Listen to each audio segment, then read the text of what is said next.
Olá, sejam todos muito bem-vindos ao nosso Espaço Real e a mais um vídeo da playlist Príncipes Reais. Que bom ter você por aqui. Vamos a mais uma história de vida real e realeza. A de Louis Philippe Marie Ferdinand Gaston d'Orléans, ou se preferir, Sua Alteza Imperial e Real o Príncipe Consorte do Brasil, Príncipe de Orleans, Conde de... casado com a herdeira do trono brasileiro, a princesa Isabel. Não se esqueça do meu like e incentivo, se inscreva, comente, compartilhe, clique em hypar e, se puder, seja membro, nos ajude a crescer e já receba minha gratidão e meu carinho. Agora me acompanhe. Ele nasceu em 28 de abril de 1842, no castelo de Neuilly, em Neuilly-sur-Seine, na França, que atualmente se encontra entre a Avenue du Roule e a cidade de Levallois-Perret. Seu pai era o príncipe Luís de Orleans, príncipe da França e duque de Nermal. Sua mãe, a princesa Vitória de Saxe-Coburgo-Kohari, uma princesa de Saxe-Coburgo-Gotha por nascimento. Ele era o filho mais velho de um total de 4. Seus irmãos eram Fernando, Margarida e Branca. O príncipe Gaston era, portanto, neto paterno do rei Luís Filipe dos franceses e, por sua mãe, era parente da rainha Vitória do Reino Unido e descendente dos duques de Saxe, cuja linhagem se espalhou pela maioria das casas régias da Europa. Como membro da Casa Real da França, Gaston fazia parte da Casa de Orleans, ramo cadete dos Bourbon, que por sua vez descendia da dinastia capetiana.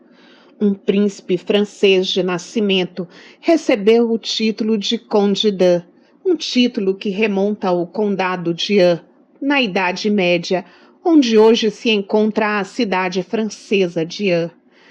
Quando o rei Luís Filipe viu seu neto recém-nascido, exclamou, abre aspas, temos um conde de, fecha aspas, conferindo assim o título ao pequeno. O jovem príncipe recebeu uma educação esmerada, ministrada por grandes mestres, estudou principalmente história e aprendeu muitos idiomas, como latim, inglês, alemão e português. Desde criança, já era considerado muito culto. O seu avô, o rei Luís Filipe I da França, foi destronado em 1848 e o menino, que à época tinha somente 5 anos, partiu com sua família para o exílio na Grã-Bretanha, onde a rainha Vitória lhes havia concedido uma residência em Clermont. Ele só retornaria à sua terra natal em 1878. Aos 13 anos, o Conde de foi estudar na Espanha e foi nomeado alferes da cavalaria pela rainha da Espanha, Isabel II. Ele se mudou para a Espanha por recomendação de seu tio, o príncipe Antônio de Orleans, que já vivia por lá. Em 1857, ele perdeu a mãe por complicações no parto de Branca. O conde participou da luta contra os mouros do Marrocos em 1855. Iniciou a sua carreira militar seguindo o curso de artilharia, o qual concluiu na Escola Militar de Segóvia, Espanha, onde obteve a patente de capitão. Após o término do conflito do Marrocos, em 1860, retornou à Espanha, já com um renome militar. Recebeu a medalha da Ordem de São Francisco. Em seguida, retornou para a Inglaterra. Sua vida mudaria muito quando seu tio, Dom Fernando II de Portugal, o incentivou a averiguar a possibilidade de casamento com uma das 2 filhas do imperador Dom Pedro II do Brasil. Ele topou, mas com uma condição. Antes que se concretizasse um compromisso, ele viria ao Brasil para conhecer as jovens princesas, pessoalmente. Em carta, Dona Francisca de Bragança, a princesa de Joinville, o descreveu da seguinte forma ao imperador brasileiro, abre aspas, se pudesse agarrar este para uma das tuas filhas, seria excelente. Ele é robusto, alto, boa figura, boa índole, muito amável, muito instruído, estudioso e, além do mais, possui desde agora uma pequena fama militar. Fecha aspas. Sendo assim, ele desembarcou no Rio de Janeiro, em 2 de setembro de 1864, na companhia do primo, o príncipe Luís Augusto de Saxe-Coburgo-Gotha, duque de Saxe, para conhecer a família imperial brasileira. Ele não se empolgou muito com o primeiro encontro com as princesas Leopoldina e Isabel, pois teria achado as moças muito feias. De início, o conde Dan estava prometido à princesa Dona Leopoldina e seu primo à princesa imperial Dona Isabel. Mas, após tê-los conhecido melhor, o imperador Dom Pedro II resolveu inverter os pares. Com os casais agora definidos, era o momento de preparar o conde para o casamento com a herdeira do trono do Brasil. Ele foi agraciado com a Gran Cruz da Imperial Ordem do Cruzeiro e, dias depois, foi feito presidente honorário do Instituto Histórico e Geográfico Brasileiro. O casamento com a princesa Isabel aconteceu em 15 de outubro de 1864. Um cortejo com 10 carruagens imperiais saiu do Palácio São Cristóvão. Na capela do Paço estavam todos os fidalgos e membros do corpo diplomático. À porta da capela, 2 fileiras de jovens traziam almofadas com as alianças e com todas as ordens do império e o colar da Ordem da Rosa, que seria entregue ao Conde Dan. Depois da festa, os recém-casados seguiram para a Serra de Petrópolis, para a casa de Joaquim Ribeiro de Avelar, situada em uma colina, cercada de densa vegetação. De lá, Isabel e o Conde D seguiriam em lua de mel para a Europa. Mas esse momento romântico seria interrompido quando forças paraguaias invadiram as províncias brasileiras de Mato Grosso e Rio Grande do Sul. O conde recebeu uma carta de seu sogro, que exigia a sua presença no sul do Brasil para se juntar ao exército. Já de volta, em 19 de novembro de 1865, ele foi nomeado presidente da Comissão de Melhoramentos do Exército, tendo ficado estabelecido na cidade de Uruguaiana, no sul do país. Por 2 vezes, o príncipe Gastão, como era chamado no Brasil, enviou uma solicitação por carta a Dom Pedro II para que o autorizasse a combater no Paraguai, mas em ambas as ocasiões, para sua grande decepção, o Conselho de Estado votou contra os desejos do conde de ir para o fronte da batalha. Era um risco, afinal, ele desposara aquela que deveria ser a futura imperatriz, mas, para além disso, era um estrangeiro e não se achava prudente que comandasse generais brasileiros. Entretanto, por ser um oficial de alto escalão, com suficiente prestígio e notória capacidade, foi convocado para liderar como comandante em chefe os exércitos aliados em 1869, após o Marquês de Caxias ter se demitido da função. Quando chegou ao Paraguai, reorganizou o exército e demitiu oficiais acusados de saque no território inimigo. A nomeação do jovem esposo da herdeira do trono para generalíssimo alegrou enormemente a população brasileira. Era um abolicionista convicto e decretou, com a permissão do imperador, o fim da escravidão no Paraguai. A abolição ocorreu após a invasão de Assunção e a vitória militar dos aliados.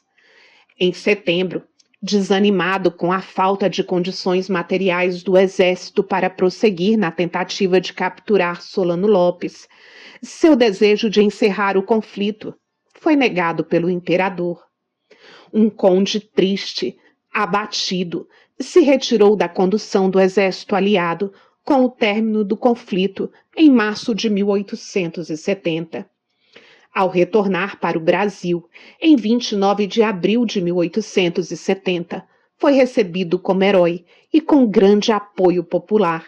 Mas a sua popularidade não duraria muito. O conde e a princesa passaram a residir no bairro das Laranjeiras, atual Palácio da Guanabara. Logo ele foi nomeado conselheiro de Estado em 6 de julho do mesmo ano. Mesmo tendo achado Isabel feia a princípio, ele conseguiu encontrar nela outros encantos, e o casal era muito apaixonado e feliz. O casamento arranjado acabou se tornando uma relação de amor, respeito e muita cumplicidade, uma sintonia muito incomum para a época. Ao casar-se com a princesa Isabel, Gastão buscou participar ativamente do governo brasileiro, realizando comentários e aconselhando quanto ao desenvolvimento do país. A ideia de servir meramente como sombra da esposa o desagradava profundamente, enquanto ele não podia efetivamente participar da política. Como consorte da imperatriz, se dedicou ao patrocínio de óperas e concertos, além de arrecadar fundos para as instituições sociais e filantrópicas que o casal apoiava. Dos membros da família imperial brasileira, ele foi o que mais viajou pelo país, conheceu quase todas as províncias do império e era recebido sempre com grande alegria pelo povo. Após o fim do conflito com o Paraguai, surgiu o Clube Republicano, a primeira convenção republicana do Brasil. Dom Pedro II ainda gozava de grande popularidade, concentrando-se em Gastão e em Dona Isabel, grande parte da antipatia nutrida pelos republicanos. O casal era um bode expiatório perfeito, e o Partido Republicano e seus simpatizantes na imprensa não tardaram a culpá-los pelos problemas do Brasil. No entanto, quem mais sofreu foi Gastão, que era repudiado por todos. A surdez, que piorou com a idade, tornava-o antipático aos olhos gerais, e o sotaque lembrava claramente ao interlocutor que ele se tratava de um estrangeiro. A mentalidade europeia dele o estigmatizava como forasteiro, incapaz de se adaptar à cultura da esposa. Os brasileiros o chamavam de o francês e execravam sua participação na condução dos negócios públicos. Não tardou para que as lideranças políticas também o evitassem e mesmo o destratassem publicamente. Também passou a ser excluído de cerimônias e de algumas reuniões do próprio Conselho de Estado, do qual ele fazia parte. Havia uma preocupação entre essas camadas da sociedade, a de que seria ele, e não Dona Isabel, quem governaria o país após a morte de Dom Pedro II. Abre aspas. Estou cansado de ser usado aqui como bode expiatório pela imprensa, ostensivamente responsabilizado por tudo, sem na realidade ter voz e nem influência. Fecha aspas. Desabafou o conde em uma carta. Para evitar mais problemas, o casal decidiu se retirar o máximo possível da cena pública, o que só piorou a situação. Muitas das ações tomadas por Gastão no conflito com o Paraguai e em diversas outras ocasiões foram fortemente criticadas por pesquisadores, enquanto outros o defenderam, alegando que o príncipe sofreu injustiças em sua época.